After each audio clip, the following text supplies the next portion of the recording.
में भारत का प्रथम जनगणना हुआ, नियमित जनगणना 1881 में लॉर्ड रिपमन।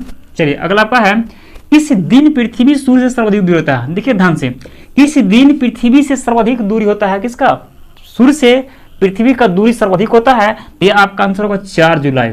4 जुलाई। अगर पूछे कि किस दिन पृथ्वी और सूर्य का दूरी न्यूनतम होता है, सबसे कम होता है, तो ये आपका आंसर होगा 3 जनवरी। क्या आंसर होगा? 3 जनवरी।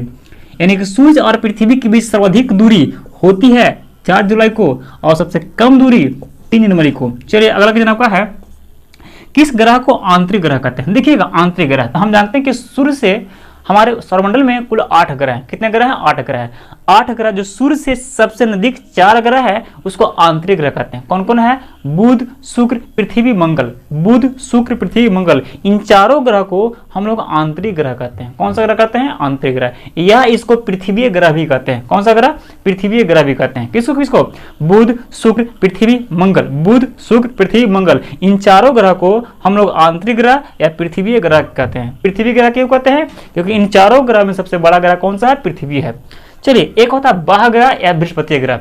तो बाह्य ग्रह जो होगा, इन चारों को छोड़कर जो शेष बच गया आपको, वह आपको उसको बाह्य ग्रह कहते हैं। कौन को बच गया? तो बुध, शुक्र, पृथ्वी, मंगल, बृहस्पति, शनि, अरुण, वरुण। बृहस्पति, शनि, अरुण, वरुण, इन चारों ग्रह को हम बोलते हैं बृहस्पति ग्रह या बाह्य ग्रह। बाह्य ग्रह क्यों कहते हैं? क्योंकि यह चारों के बाद है। और बृहस्पति क्यों कहते हैं? यह इनमें सबसे बड़ा कौन आपको है? बृहस्पति है। चलिए तो अगला आपका है क्वेश्चन, तो आंतरिक ग्रह कौन कौन हो गया? बुध, शुक्र, पृथ्वी, मंगल।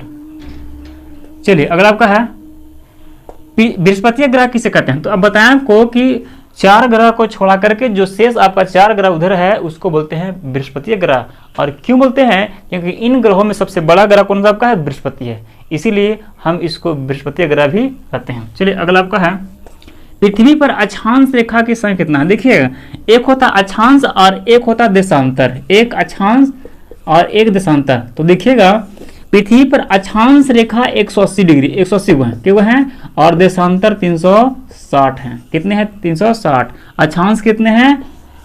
180 और देशांतर 360।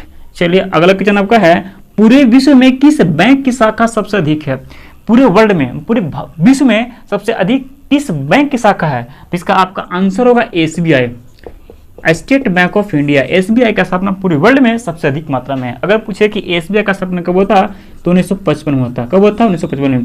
पंजाब कब होता? 1894। पंजाब 1894। फिर आपका एसबीआई हो गया। एक्सिस बैंक 1882, 1982 में किसका बैंक?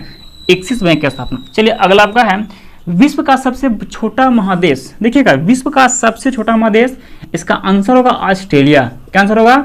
ऑस्ट्रेलिया महादेश विश्व का सबसे छोटा महादेश है, ऑस्ट्रेलिया महादेश। अगर पूछे आपसे विश्व का सबसे बड़ा महादेश कौन सा है, तो विश्व का सबसे बड़ा महादेश एशिया महादेश, जिसमें हमारा भारत देश आता है। एशिया महादेश। दूसरा कौन है? अफ्रीका। तीसरा उत्तरी अमेरिका। चौथा दक्षिण अमेरिका। इस प्रकार महादेश का क्रम है। तो सबसे छोटा महादेश ऑस्ट्रेलिया महादेश और सबसे बड़ा महादेश एशिया महादेश। अगर आपसे पूछे कि किस महाद्वीप को श्वेत महाद्वीप भी कहते हैं, तो अंटार्कटिका। अंटार्कटिका, वहां पर लोग नहीं रहते हैं, वहां बर्फों का सिर्फ घर है, अर्थात श्वेत है, इस कारण इसको हम लोग श्वेत महाद्वीप के नाम से भी जानते हैं। चलिए अगला आपका है, कलकत्ता उच्च न्यायालय की स्थापना कब होता? देखिएगा कलकत्ता उच्च न्यायालय अंग्रेज के द्वारा एक लाया गया रेगुलेटिंग एक्ट था।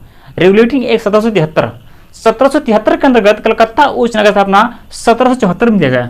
1774 को 1773 के रेगुलेटिंग एक्ट के तहत 1773 के रेगुलेटिंग एक्ट के तहत कलकत्ता उच्च न्यायालय की स्थापना 1774 में किया गया था। इसके प्रथम मुख्य न्यायाधीश सर एलिजा इम्पे बने थे। कौन बने थे? Sir Elijah Impey.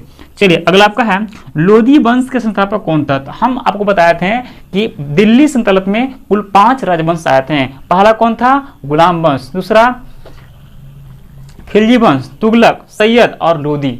यह 5 राजवंश में सबसे अंतिम राजवंश कौन था? आपका लोधी वंश था। अगर पूछे आपसे कि लोधी वंश के संस्थापक कौन था, तो बहलो लोधी। कौन? बहलो लोधी। लोधी वंश के अंतिम शासक कौन था? तो इब्राहिम लोधी, जिसके बीच बाबर ने पानीपत का पहला युद्ध 1526 में लड़ा था।